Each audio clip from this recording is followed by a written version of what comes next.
Yeah, listen, I just thought we played a lot more to our identity.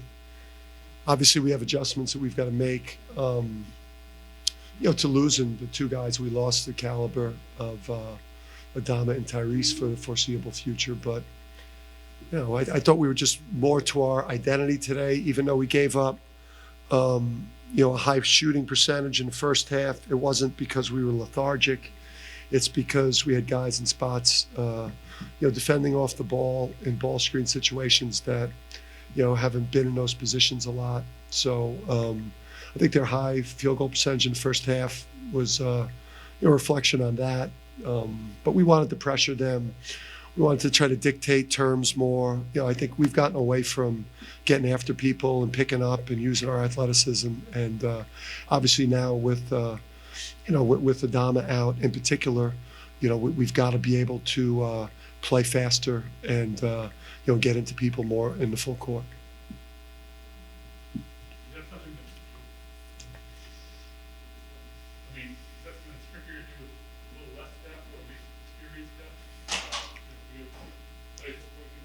Yeah, listen, it's obviously a lot easier to do today. It was a strategic mistake by myself in the last game. We decided to play a possession game in a bye game, which is always a dangerous thing. So I'm not sure why. I'm not sure why we didn't pick up and pressure more against Maryland Eastern Shores. I just did a terrible job with that as a coach. But in a game like this versus this type of an opponent, we need to speed them up and pressure them, and we're going to have to play this way moving forward. Strength is our athleticism and our mobility, and we're going to have to extend our defense and try to really push the ball down the court a lot more, try and speed up the pace of these games without the big fella to throw it into.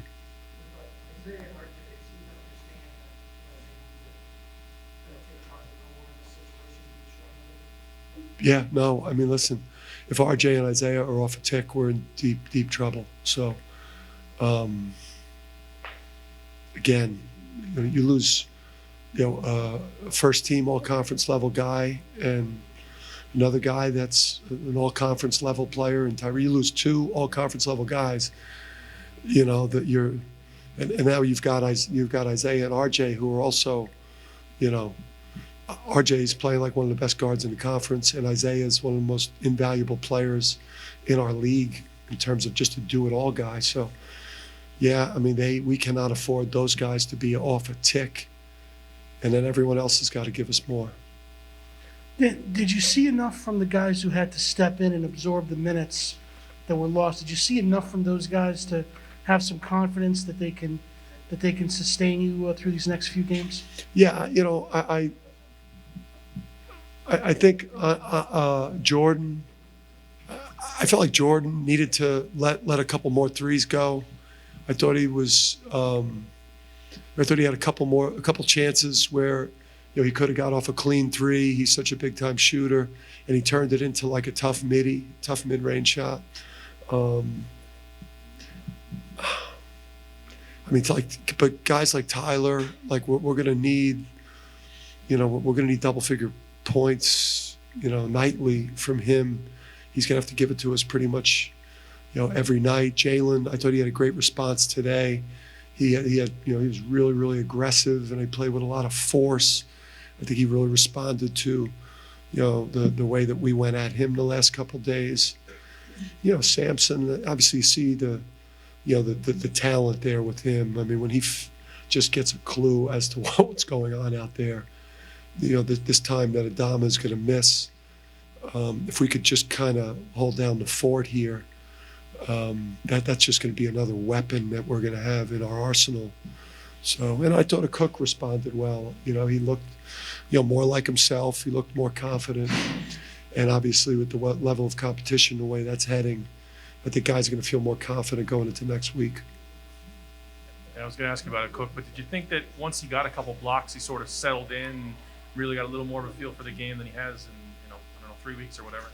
Yeah, it's it was good for him just to getting a lob dunk, making some impact blocks, You know, he drove the ball. He played offense today, as opposed to, you know, I think in the Bahamas where he was just kind of a little bit frozen out there in terms of trying to find a way to just kind of get into the flow of the way things happen offensively as things are occurring. So, yeah, I mean, we're going to need, you know, we're going to need close to double figure points from him, and impact on the defensive and offensive glass, and you know, and that shot blocking. As you mentioned, things get a lot trickier next week. Are you comfortable, you know, going into the environment you're going to go in Wednesday night with some of the, and it's not a necessity obviously, but some of the less experienced guys jumping into that kind of? Yeah, I mean, we haven't played a true road game since like March. I was like Tulane before COVID, you know, and then in terms of actually there being a real big crowd, I can't remember the last time we played in a hostile environment. So, yeah, I mean, I'll prepare the guys. I'll let them know the musket. They shoot the musket, I think, at halftime. You know, and if people will be screaming at them, it's going to be intense. But, like, there's nothing better than what we're about to experience. You know, there's nothing better. These, you know, the bye games, they suck. I mean, like, you just try and avoid disaster, and you just pray that your guys don't take the game lightly and that you don't just blow your season up by blowing one of these games. But, like, the next 22, that's what this thing's all about. What can you say about RJ's ability to get to the free throw line in games like this? Well, I mean, that's a sign of a guy that just understands how to play great, because he couldn't make, you know, his perimeter shot didn't work for him tonight. But, you know, and he didn't have his A game offensively, but he still found, and I have no idea how many points he scored because the computer's not working. But how many points did he score? He had 18 points, and he had a bad shooting game. That's a sign of a guy that then was able to use his mind and his basketball IQ to find his way to the type of production that we need from him every night. So that's a sign of a guy that's learning how to be like a first-team all-conference and a big-time college basketball guard, is that they still are productive. And then his leadership didn't wane as he wasn't making shots. A lot of guys that just don't understand how to be a big-time guard. If they're not making shots, then they let that affect their leadership too. And he didn't allow not making shots affect his leadership and his energy, and then he thought his way through the game. Dan, what kind of adjustments do you plan to make with your guys as they prepare for two of the biggest games that they've seen so far this year? Yeah, we got some time to practice. The thing that happens in the Bahamas and in Maryland Eastern Shores, as you're losing Isaiah for a game, and then as you realize that Tyrese breaks his hand in the third game, and then you're off Sunday, the guys are shot on Monday, so you can't practice, and then now you're playing Maryland Eastern Shore on that Tuesday. You had no time to practice things and to actually prepare. You know, we're gonna have like film tomorrow, and we're gonna have like Monday and Tuesday to really make adjustments to our philosophy at both ends with this new type of lineup, and then leading into the Bonnie. That's crazy. So we're going to get like 4 days of real prep this week with these two games, and that'll give us a chance to get a lot more organized with how we need to approach things, losing two big-time players.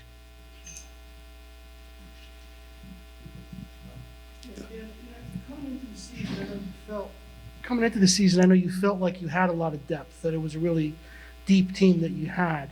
Now that you've played this number of games, and the reason you build depth, right, is so that you could get through times like this when guys are hurt. Do you still feel as good about your depth as you did a month and a half ago? I felt great about it when we're whole. Yeah, because you know the scary part is when you move everybody up. You know, you've got, again, one of the, you know, I don't know if there's many better interior low post scorers than Adama Sanogo. Probably only a handful in college basketball. That's tough to lose. I don't think there's a wing that plays with more force and athleticism than Tyrese Martin. So, like, yeah, and that sucks to lose that. But, yeah, I mean, we've got guys that have helped us win a lot of big games since I've been here the last couple of years. Jalen Gaffney, Tyler Polley. Andre's had enough of a runway over his career now. He's got several starts, and I think he's better in the high major games, Andre. I think he has better focus in the high major games than he does in the low major. He seems to kind of paint outside the lines a little too much in some of these games. And for some reason, I think he shapes up when he has more of that respectful fear of his opponent. But yeah, we got to find a way to win these games. I mean, we cannot, we do not want Tyrese and Adama, returning to something that is going bad. So yeah, it may not be pretty, but we've got to find a way in UConn fashion to win enough games the way we did last year, when Book was out.